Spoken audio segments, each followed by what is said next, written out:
Election commission ने Delhi assembly इंतखाबात साल 2025 के शेड्यूल का कर दिया ऐलान। Chief election commissioner Rajeev Kumar ने प्रेस कॉन्फ्रेंस में बताया है कि दिल्ली में 70 असेंबली हलकों में एक ही मरहले में इंतखाब कराए जाएंगे। वोटिंग 5 फरवरी साल 2025 को होगी, जबकि वोटों की गिनती 8 फरवरी को होगी। इलेक्शन कमीशन ने इंतखाबात के दौरान शफाफियत और मुनसिफाना अमल को यकीनी बनाने के लिए तमाम तैयारियां मुकम्मल करने का दावा किया है। इंतखाबी ज़ाब्ते अखलाक फौरी तौर पर नाफिज हो चुका है, जिसके तहत सरकारी स्कीमों के ऐलानात और दीगर तरक्याती कामों पर पाबंदी आयद कर दी गई है। हैदराबाद के नामपल्ली में वाक़ई बीजेपी के दफ्तर के बाहर उस वक्त शदीद कशीदगी का माहौल पैदा हो गया जब कांग्रेस और बीजेपी कारकुनों ने लाठियों से एक दूसरे पर हमला किया। बताया गया है कि दिल्ली बीजेपी लीडर रमेश बिदौरी की जानिब से कांग्रेस के सीनियर लीडर और वायनाड के रुकन पार्लियामेंट प्रियंका गांधी पर किए गए मुतनाज़िया बयान के खिलाफ कांग्रेस के कारकुनों ने हैदराबाद में बीजेपी के दफ्तर का घेराव करने की कोशिश की। कांग्रेस कारकुनों ने बीजेपी दफ्तर के सामने एहतजाज किया और बीजेपी कारकुनों को रोकने की कोशिश की। इस दौरान कांग्रेस के मुजाहिरीन ने दफ्तर पर अंडे और पत्थर फेंके, जिसके जवाब में बीजेपी के कारकुनों ने मुजाहिरीन पर पलट मार किया। दोनों जमातों के कारकुनों के दरमियान लाठियों के साथ झड़प हुई, जिसमें बीजेपी के कारकुन के सर पर शदीद चोटें आईं। जख्मी को फौरी करीबी अस्पताल मुंतकिल किया गया। दिल्ली से ताल्लुक रखने वाले बीजेपी लीडर रमेश बिदौरी ने हालिया दिनों कांग्रेस लीडर प्रियंका गांधी पर मुतनाज़िया बयान दिया था। उन्होंने कहा था कि बीजेपी इख्तिदार में आई तो दिल्ली की सड़कों को प्रियंका गांधी के गालों जैसा बना देंगे। इस बयान पर कांग्रेस कारकुनों ने शदीद नाराजगी जाहिर की और हैदराबाद में एहतजाज किया। इत्तला मिलते ही मुकामी पुलिस ने फौरी मुदाखलत करते हुए दोनों जमातों के कारकुनों को हिरासत में ले लिया और करीबी पुलिस स्टेशन मुंतकिल कर दिया।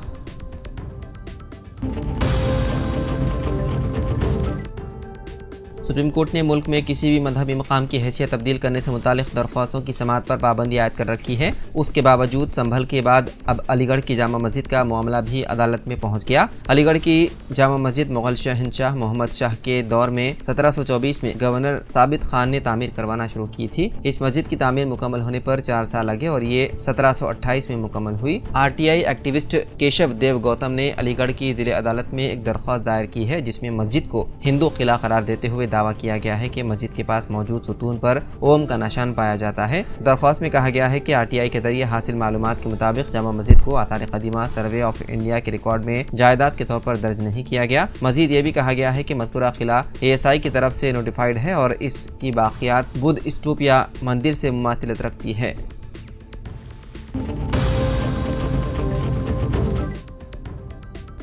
तेलंगाना के निज़ामाबाद शहर में चंद शरपसंद अनासिर की जानिब से 2 मुस्लिम स्विगी डिलीवरी बॉयज़ जुनेद और अदनान पर कातिलाना हमला किया गया। तफसीलात के मुताबिक शहर निज़ामाबाद के विनायक नगर इलाके के रहने वाले चंद शरपसंद अनासिर ने स्विगी से ऑर्डर किया और जुनेद नामी नौजवान ने जब ऑर्डर पहुँचाने के लिए विनायक नगर पहुँचा, ऑर्डर कैंसिल कर देने पर मामूली सी बहस तकरार के दौरान वहाँ हालत नशे में पहले से मौजूद चंद शरपसंदों ने जुनेद नामी मुस्लिम डिलीवरी बॉय पर हमला करना शुरू कर दिया। इस बात की इत्तला मिलने पर जब जुबैर वहाँ पहुँचा तो शरपसंद अनासिर ने उसके ऊपर भी हमला कर दिया। शरपसंदों के हमले में दोनों नौजवान जख्मी हो गए। शदीद जख्मी हालत में मुकामी लोगों ने दोनों जख्मियों को गवर्नमेंट अस्पताल मुंतकिल किया, जहां जुनेद की हालत तशवीशनाक बताई जाती है।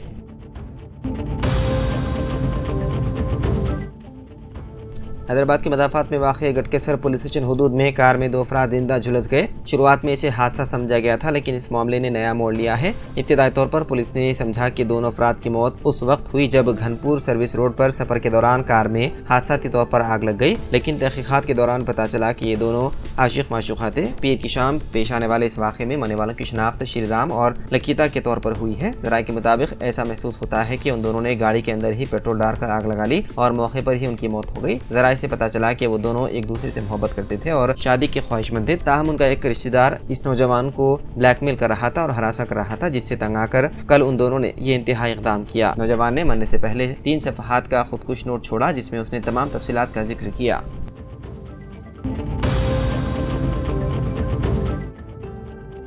टॉलीवुड के अदाकार अल्लू अर्जुन ने मंगल को सिकंदराबाद में वाक़ किम्स अस्पताल का दौरा किया और 8 साल लड़के से मुलाकात की, जो गुज़िश्ता महीने संध्या थिएटर में पुष्पा 2 के प्रीमियर शो के दौरान भगदड़ में जख्मी हो गया था। पुलिस की सख्त सिक्योरिटी के दरमियान अदाकार आज सुबह अस्पताल पहुंचे और तकरीबन आधा घंटा वहां वक्त गुजारा। इस मौके पर उनके हमरा Telangana state film development corporation के चेयरमैन दिलराजू भी मौजूद थे। अदाकार ने डॉक्टरों से श्रीतेज की हालत दरियाफ्त की, उनके वालिद से भी मुलाकात की और उन्हें हर तरह के ताउन का दिलाया यकीन।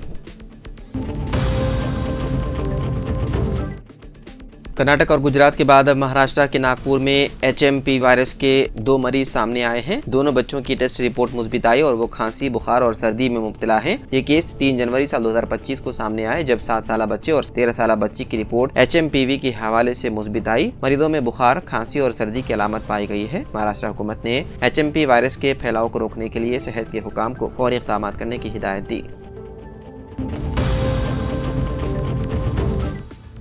मुल्क में 3 HMPV के केसेस रिपोर्ट होने के बाद अवाम में तशवीश पैदा हो रही है, जिस पर मरकजी वज़ीर सेहत JP नड्डा ने कहा कि ये वायरस कोई नया नहीं है और अवाम को घबराने की जरूरत नहीं है। सेहत की वजारत ICMR और national centre for disease control हालात पर गहरी नजर रखे हुए हैं। वज़ीर सेहत JP नड्डा ने खुसूसी वीडियो में बताया कि HMP वायरस कोई नया वायरस नहीं है। माहिरीन सेहत के मुताबिक ये वायरस साल 2001 में दरियाफ्त हुआ था और कई बरसों से दुनिया के मुख्तलिफ हिस्सों में मौजूद है। ये वायरस हवा और सांस लेने के जरिए फैलता है और हर उम्र के अफराद को मुतासिर कर सकता है। खासतौर पर सर्दियों और बहार के आगाज में इसकी शिद्दत ज्यादा होती है। उन्होंने मजीद कहा कि हाल ही में चीन में इस वायरस के केसेस में इजाफा देखा गया। वजारत सेहत, ICMR और NCDC चीन और दीगर पड़ोसी ममालिक की सूरत हाल का बारीकी से जायजा ले रही है।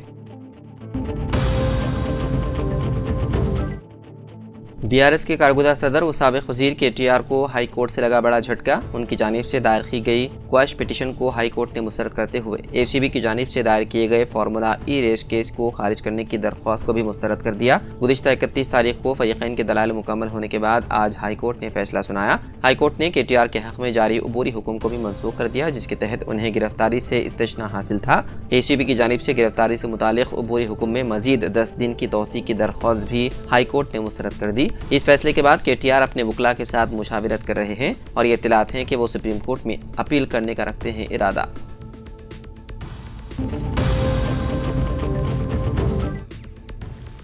नेपाल और तिब्बत में मंगल की सुबह 1 घंटे के दौरान ज़लज़ले के झटके महसूस किए गए, जिनमें 7.1 शिद्दत का ताकतवर ज़लज़ला भी शामिल था, जिसने तिब्बत को हिलाकर रख दिया। ज़लज़लों के झटके तिब्बत, नेपाल, हिंदुस्तान और भूटान के कई इलाकों में महसूस किए गए, जिन्होंने इमारतों को लरज़ा दिया। मुकामी मीडिया के हवाले से बताया गया है कि तिब्बती खित्ते में ज़लज़ले से कम अज़ कम 36 अफराद हलाक हुए हैं। इसके अलावा दिल्ली, NCR, बिहार के दारुल हुकूमत पटना और शुमाली हिंदुस्तान के मुख्तलिफ इलाकों में ज़लज़ले के शदीद झटके महसूस किए गए। मगरबी बंगाल और शुमाली मशरक़ी रियासतों बशमूल आसाम में भी ज़लज़ले का असर देखा गया। नेशनल सेंटर फॉर सिस्मोलॉजी के मुताबिक 7.0 शिद्दत का ज़लज़ला सुबह 6:35 पर ज़ीजांग, नेपाल तिब्बत सरहद के करीब आया। ये शिद्दत शदीद समझी जाती है और बड़ा नुकसान का सबब बन सकती है। चीनी हुकाम ने चगास्ती शहर, जो तिब्बत का दूसरा बड़ा शहर है, में इस ज़लज़ले की शिद्दत 6.8 रिकॉर्ड की है।